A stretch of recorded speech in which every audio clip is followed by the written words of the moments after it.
Déjà Boom. Are we repeating the housing bubble of 2007? A multi-chapter investigative narrative. Chapter 1. The 2025 Housing Market. The year is 2025. The whispers are growing louder, morphing from a low hum to a cacophony of conflicting narratives. Is the housing market poised for a catastrophic crash, a repeat of the 2007 debacle and earlier market downturns? Or are these anxieties overblown, a mere tempest in a teapot in a fundamentally stable market? The internet explodes with opinions. Real estate gurus on BiggerPockets preach caution, while Redfin analysts offer more optimistic projections. Then there's the chorus of crash bros, the YouTube commentators who relentlessly predict imminent doom, their pronouncements amplified by algorithms and anxieties. The question hangs heavy. Are we witnessing a replay of history, a mirror image of the events leading up to previous housing market crises? To answer, we must delve into the current market conditions. The landscape is undeniably challenging. Mortgage rates hover around 7%, a significant barrier to entry for many potential homebuyers. Adding to the strain are the dramatic increases in homeowners' insurance premiums, particularly acute in California, where rates have skyrocketed by as much as 40% in some areas. This, coupled with significant price drops across the state, paints a complex picture. California, once a beacon of real estate prosperity, is now experiencing a wave of price reductions. Irvine, known for its meticulously planned communities like the Irvine Spectrum and the Great Park, shows inventory surging over 60% year over year, with median home prices dipping between 6 and 9%.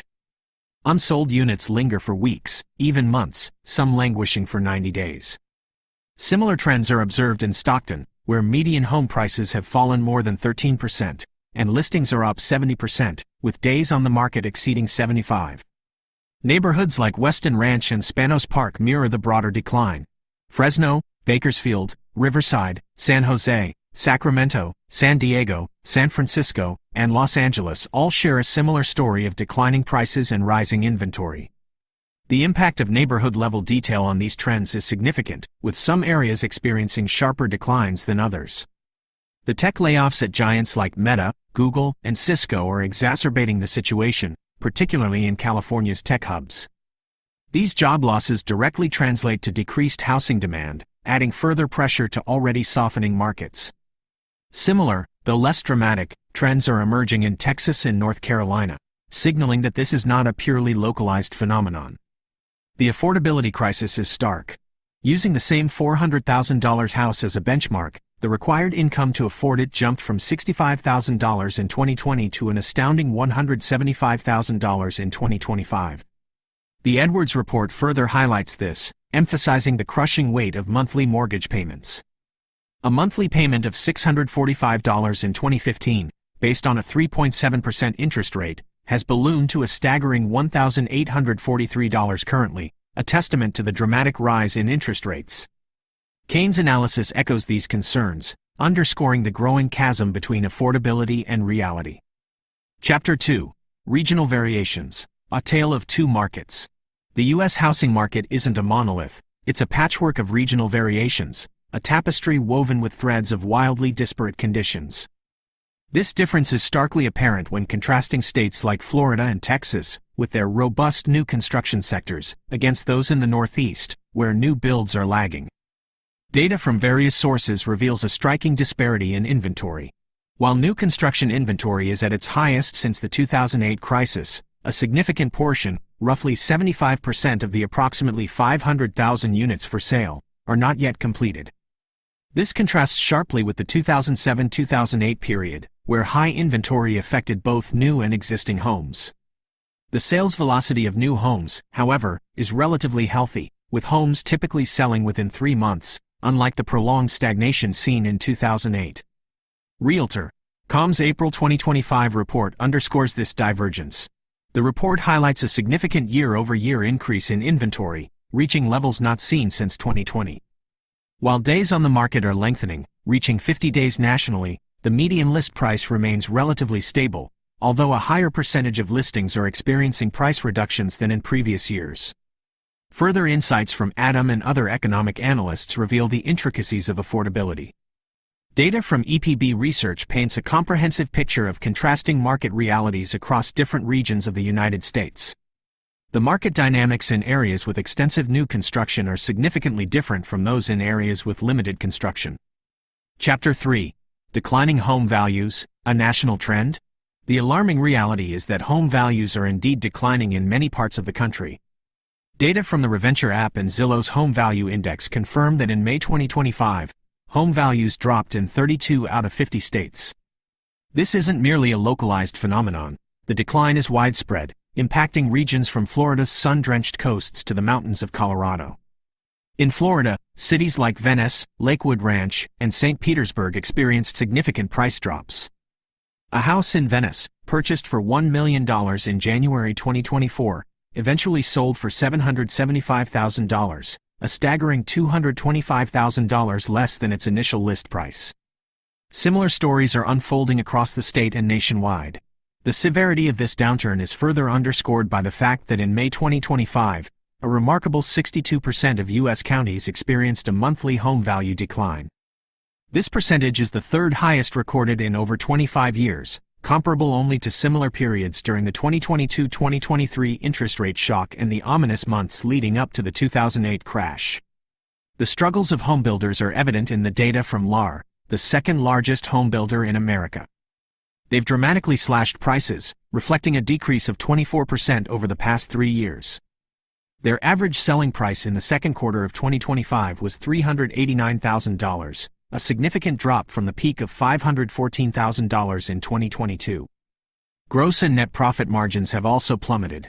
The high percentage of sales involving seller concessions, 44%, further underscores the desperation to move inventory.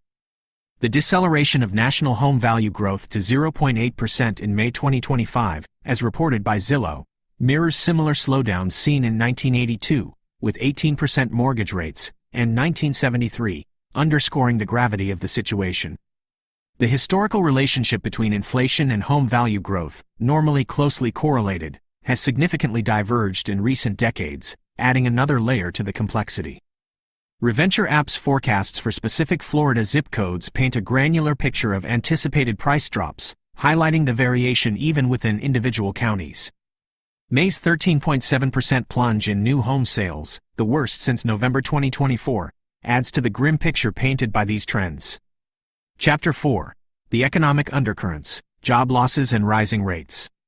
The housing market isn't an island. Its health is inextricably linked to the broader economic landscape. Several significant economic headwinds are contributing to the current shifts. The persistent 7% interest rates in early 2025 are a major factor, significantly increasing the cost of borrowing and making homeownership less accessible. Job losses across various sectors, particularly in California's tech industry, are further dampening demand. The Federal Reserve's decisions on interest rates, reflecting the inherent economic uncertainty, add to the instability. Rising credit card and student loan delinquency rates indicate a growing strain on household finances. The resumption of student loan repayments in 2025 places additional pressure on already stretched budgets. A comparison to President Trump's policies and their impact on the market reveals an interesting contrast, but the current market challenges extend beyond any single policy. The Federal Reserve's actions, along with CME Fed Watch tool data forecasting potential future interest rate changes, adds to the volatility. Chapter 5. Investor Exodus, a Sign of Market Weakness? A significant decline in investor home buying activity offers compelling evidence of market weakness. Newsweek articles highlight a dramatic decrease in investor purchases in key markets like Atlanta, Jacksonville, Phoenix, Charlotte, and Nashville. This decline isn't merely localized. National data reveals a 60% drop from the pandemic peak, placing investor purchases at a decade low. The consequences of this decreased investor demand are clearly illustrated by a case study of a house in St. Petersburg, Florida. The calculation of the cap rate, the return on investment, for this property shows how decreased values are affecting investor viability. The cap rate, a key metric for real estate investors, reflects the ratio of net operating income to property value. A decline in property value increases the cap rate, signaling reduced profitability for investors. Analysis of cap rates in various locations, including Phoenix, Miami, and Tuscaloosa, reveals varying degrees of market health, directly correlating to investor behavior. The Reventure App Premium Plan, detailed on their website, offers advanced data analysis tools that can help investors navigate this complex landscape. However, the costs of the premium plan are not insignificant. Chapter 6: California's Housing Market, a Microcosm of National Trends. California's housing market, once a symbol of prosperity, now serves as a microcosm of the national trends. The state is experiencing significant price drops, rising inventory, and exceptionally high mortgage payments.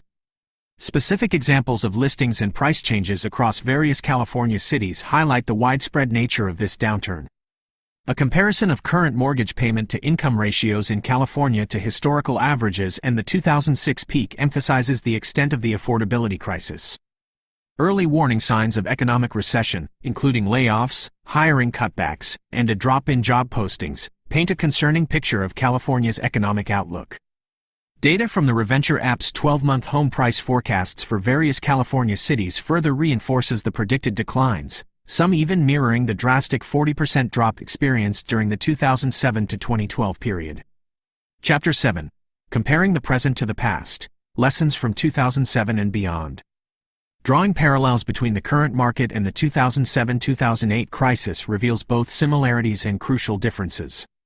While interest rates are a significant factor in both periods, the current lending environment differs substantially from the era of predatory lending practices, such as ninja loans, no income, no job, no assets, that fueled the 2008 crash.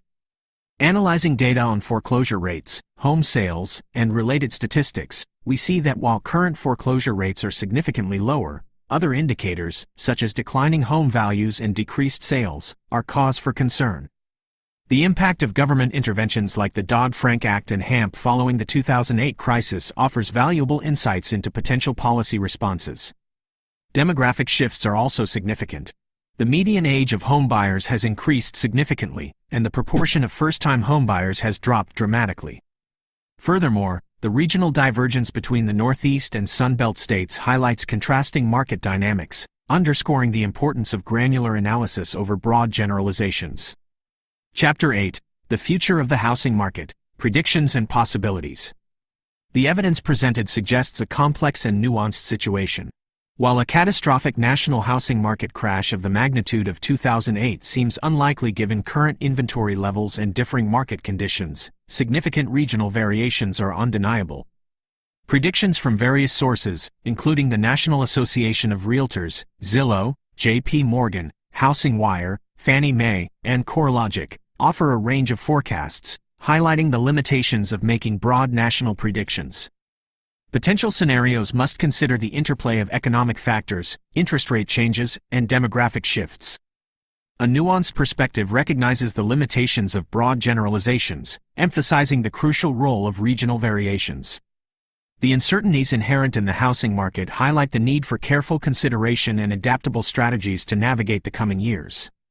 Based on the combined weight of evidence, a significant nationwide crash seems less likely than a prolonged period of market correction and regional disparity. However, regional downturns and potentially sharp price corrections in specific areas should be anticipated. Chapter 9: Denver's Freefall, a Case Study. Denver's housing market exemplifies the sharp regional variations discussed earlier. Since its 2022 peak, Denver has experienced a significant decline, with home values dropping by approximately 9%. This trajectory alarmingly mirrors the early stages of the 2008 crash.